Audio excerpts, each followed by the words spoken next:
کبھی کبھی ملتی ہے ایسی تقریر، اس تقریر کو لاسٹ تک ضرور سننا۔ اگر آپ چینل پر نئے ہو تو چینل کو ضرور سبسکرائب کرنا۔ بقرعید بھی ملی ہے، عید الفطر بھی ملی ہے اسی میلاد کی برکت سے، اسی میلاد کی برکت سے۔ اگر رسول پاک نہ آتے تو کیا رمضان معلوم ہوتا، کیا قرآن معلوم ہوتا؟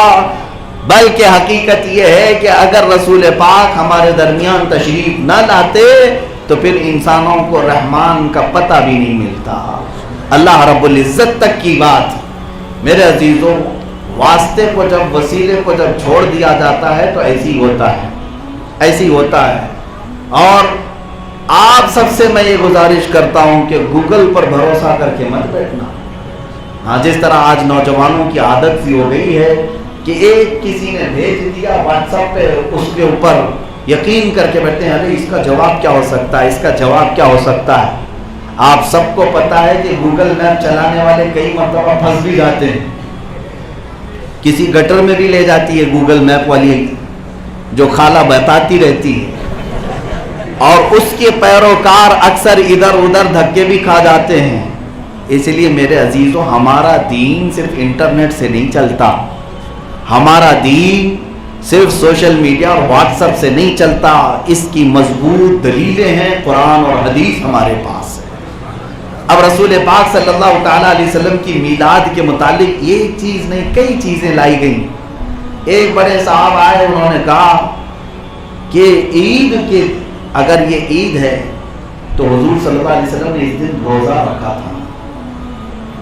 حضور نے، مسلم شریف کی حدیث ہے کہ حضور پیر کے دن روزہ رکھتے تھے۔ آپ سے پوچھا گیا آپ روزہ کیوں رکھتے ہیں؟ فرمایا اس لیے کہ میں اس دن پیدا ہوا۔ حضور پاک صلی اللہ تعالیٰ علیہ وسلم نے فرمایا اس دن میں پیدا ہوا۔ تو ان صاحب کو یہ ملا، پتا چلا کہ دیکھو عید میں، بقرعید میں اور رمضان کی عید میں روزہ حرام ہے، تو عید کے دن روزہ رکھنا حرام ہے، تو حضور نے روزہ رکھ کر کے بتایا کہ یہ عید نہیں ہو سکتی۔ واہ، چھوٹی چھوٹی چیزیں ان کو مل جاتی ہیں۔ میرے آقا صلی اللہ علیہ وسلم، ان کو یہی چاہیے کہ کسی نہ کسی طرح عید نہ منانے والی کوئی بات مل جائے، باقی ان کا بڑا فنکشن ہو جائے، ان کی بیٹی کی منگنیاں بڑی ہو جائیں، ولیمے بڑے ہو جائیں، سب کچھ چلے گا، میلاد کے لیے کوئی لائٹنگ بھی نہ لگائے۔ درد اور تکلیف ہوتی ہے، کیونکہ ان کے دادا جی کو جو تکلیف ہوئی تھی حضور پاک صلی اللہ علیہ وسلم کے ولادت کے دن، نثار تیری چہل پہل پر ہزار امیدیں ربیع الاول، کس کو تکلیف تھی؟ سوائے ابلیس کے جہاں میں سبھی تو خوشیاں منا رہے۔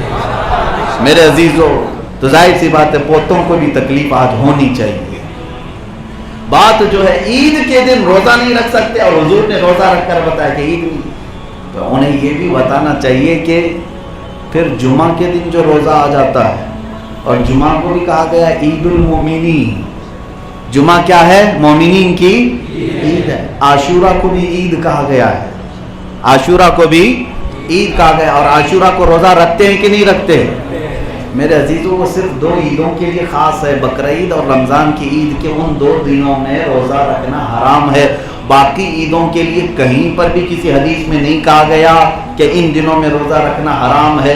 یہ تو زبردستی کا یہ لے کر کے آئے کہ میلاد کے دن حضور روزہ رکھ کر بتایا کہ عید نہیں ہو سکتی، بلکہ ہم تو کہتے ہیں حضور نے روزہ رکھ کر بتایا کہ یہی عید ہے، کیونکہ اللہ رب العزت کی بارگاہ میں خوشی کا جو طریقہ ہے وہ روزہ بھی ہے اور نماز بھی ہے۔ جیسے ہم عیدگاہ میں جا کر نماز پڑھ کر کے خوشی کا اظہار کرتے ہیں، عید کے دن روزہ رکھ کر کے بھی خوشی کا اظہار کیا جا سکتا ہے۔ اور ایک صاحب نے کہا کہ اچھا اگر آپ منا رہے ہیں تو یہ اب آپ کی بات ہے، اب جا کر کے یہ سب منانے لگ گئے، پہلے کیوں نہیں منایا؟ مکہ والے حضور کو پیدا ہوتے ہوئے سامنے دیکھا انہوں نے، لیکن انہوں نے تو نہیں منایا۔ یہ بھی بڑی بات ہے کہ حضور صلی اللہ علیہ وسلم جب مکہ میں پیدا ہوئے تب خوشیاں نہیں منائی گئی، خوشیاں نہیں منائی گئی، تو پھر آج کیوں آپ منا رہے ہیں 1400 سال کے بعد؟ پہلی بات تو ہم جو بھی یہ سوال کرے اس سے پہلے یہ طے کر لو کہ رسول پاک صلی اللہ علیہ وسلم جس وقت پیدا ہوئے تھے مکہ میں کافر تھے کہ مسلمان تھے؟ سارے لوگ کفار و مشرکین تھے سوائے حضرت بی بی آمنہ اور حضرت عبد المطلب کے۔ سارے لوگ کیا تھے؟ کافر تھے، ایمان لائے ہوئے نہیں تھے۔